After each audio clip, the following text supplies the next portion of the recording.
Hi all, അസ്സലാമു അലൈക്കും. പുതിയൊരു വീഡിയോയിലേക്ക് എല്ലാവർക്കും സ്വാഗതം. നിങ്ങൾ ഈ ചാനൽ ആദ്യമായിട്ട് കാണുകയാണെങ്കിൽ ഒന്ന് സബ്സ്ക്രൈബ് ചെയ്തേക്കണേ. അപ്പം നമ്മളിന്ന് ഉണ്ടാക്കാൻ പോകുന്നത് ബ്രെഡ് വെച്ചിട്ട് നല്ല അടിപൊളിയായിട്ടുള്ള ഒരു കേക്കാണ് കേട്ടോ. അതിന് വേണ്ടിയിട്ട് നമ്മളിന്ന് 3 മുട്ട എടുത്തിട്ടുണ്ട്. ഈ മുട്ട ഒരു മിക്സിയുടെ ജാറിലേക്ക് ഇട്ട് കൊടുക്കുന്നുണ്ട്. നിങ്ങൾക്ക് വേണമെന്നുണ്ടെങ്കിൽ ഇത് ബീറ്റ് ചെയ്തിട്ടെടുക്കാം. ബീറ്റർ വെച്ചിട്ട് ഇനിയിപ്പം അതിന് സമയമില്ല അല്ലെങ്കിൽ ബീറ്റർ ഇല്ല എന്നുണ്ടെങ്കിൽ നമ്മളൊരു മിക്സിയുടെ ജാറിലേക്ക് ഇട്ട് കൊടുക്കുക. എന്നിട്ട് 3 മുട്ട ഇട്ട് കൊടുത്തിട്ട് നന്നായിട്ടൊന്ന് ബീറ്റ് ചെയ്തിട്ട് വരിക. ഈ സമയത്ത് നമ്മൾ ഇതിലേക്ക് പഞ്ചസാര ഒന്നും ചേർത്ത് കൊടുക്കുന്നില്ല. ബീറ്റ് ചെയ്ത് വന്നതിന് ശേഷം നമ്മളിതിലേക്ക് 1/2 കപ്പ് പഞ്ചസാര ചേർത്ത് കൊടുക്കുന്നുണ്ട്. നിങ്ങൾക്ക് നല്ല മധുരം വേണമെന്നുണ്ടെങ്കിൽ ഒരു 3/4 കപ്പോളം ചേർത്ത് കൊടുക്കാം. 1/2 കപ്പ് ഏകദേശം മധുരം ഉണ്ടാവും കേട്ടോ. ഇനി ഇതിലേക്ക് 1 സ്പൂണ് വാനില എസൻസും കൂടെ ചേർത്ത് കൊടുക്കുന്നുണ്ട്. നിങ്ങൾക്ക് വേറെ ഏതെങ്കിലും ഫ്ലേവർ വേണമെന്നുണ്ടെങ്കിൽ ആ ഒരു ഫ്ലേവർ ഇതേ സമയത്ത് ചേർത്ത് കൊടുക്കാം. ഇനി ഇതൊന്ന് നന്നായിട്ട് ബീറ്റ് ചെയ്തിട്ട് എടുക്കുക. എന്നിട്ട് വേറൊരു പാത്രത്തിലേക്ക് മാറ്റി കൊടുക്കാം. നമ്മളിപ്പോൾ ഇതിൽ മൈദപ്പൊടിക്ക് പകരം ബ്രെഡ് ആണ് ചേർത്ത് കൊടുക്കുന്നത്. അപ്പോൾ ഞാൻ 5 സ്ലൈസ് ബ്രെഡ് പൊടിച്ചെടുത്തിട്ടുണ്ട്. ഇത് 1 കപ്പ് ബ്രെഡ് ഉണ്ട് കേട്ടോ. അപ്പോൾ ബ്രെഡ് പൊടി കുറേശ്ശെയായിട്ട് നമ്മുടെ ഈ മുട്ടയുടെ മിക്സിലേക്ക് ചേർത്ത് കൊടുക്കുക. എന്നിട്ടൊരു സ്പൂൺ വെച്ചിട്ട് ഒന്ന് മിക്സ് ചെയ്തിട്ട് കൊടുക്കുക. ഒന്നിച്ചിട്ട് കൊടുക്കേണ്ട, അപ്പോൾ മുട്ട നമ്മൾ പതയൊക്കെ പോകും. അപ്പോൾ അതുകൊണ്ട് കുറേശ്ശെയായിട്ട് നമ്മുടെ ബ്രെഡ് പൊടിയും ഈ മുട്ടയുടെ മിക്സും കൂടി നന്നായിട്ടൊന്ന് മിക്സ് ചെയ്തിട്ട് എടുക്കുക. 3 മുട്ടയ്ക്ക് ഈ 1 കപ്പ് ബ്രെഡ് പൊടി മതിയാവും. നിങ്ങൾ മുട്ട ഒരുപാട് എടുക്കുന്നുണ്ടെങ്കിൽ അതിനനുസരിച്ചിട്ട് നമ്മൾ എടുക്കുന്ന ബ്രെഡിൻ്റെ അളവും കൂട്ടിയും കുറച്ചും കൊടുക്കുക കേട്ടോ. എന്നിട്ട് ബ്രെഡ് നന്നായിട്ട് പൊടിച്ചെടുക്കണം. ഇതിപ്പോൾ 5 സ്ലൈസ് ബ്രെഡ് മാത്രമാണ് ഇതിലേക്ക് എടുത്തിട്ടുള്ളത്. ഞാനിപ്പോൾ ടോട്ടൽ 6 സ്ലൈസ് ബ്രെഡ് എടുത്തിട്ടുണ്ട്. ഇപ്പോൾ ഇതിലേക്ക് ചേർത്ത് കൊടുക്കുന്നത് ഒരു 5 സ്ലൈസ് ബ്രെഡ് പൊടിച്ചെടുത്തതാണ് കേട്ടോ.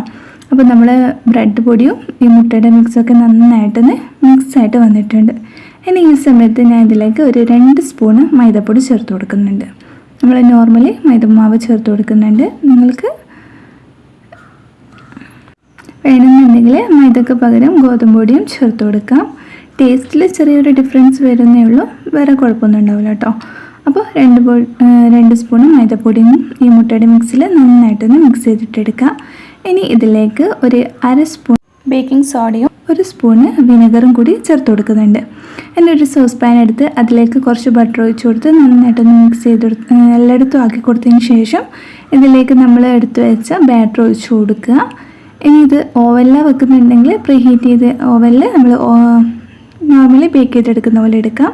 അല്ലെങ്കിൽ അടുപ്പത്താണെന്നുണ്ടെങ്കിൽ ഒരു പാത്രം അടിയിൽ വെച്ച് അതിന് മേലിലേക്ക് മാത്രം നമ്മൾ സോസ് പാൻ വെച്ച് കൊടുക്കുക. എന്നിട്ട് അടച്ചു വെക്കുക. ഒരു 10 മിനിറ്റ് കഴിഞ്ഞതിന് ശേഷം നമ്മളിത് തുറന്നു കൊടുക്കുന്നുണ്ട്.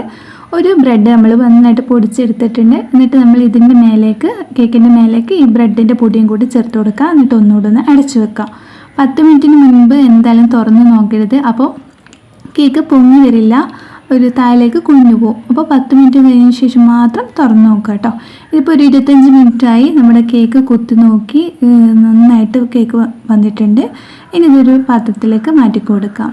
ചൂട് ആറിയതിന് ശേഷം മാത്രം കേക്ക് എടുക്കാൻ ശ്രദ്ധിക്കുക.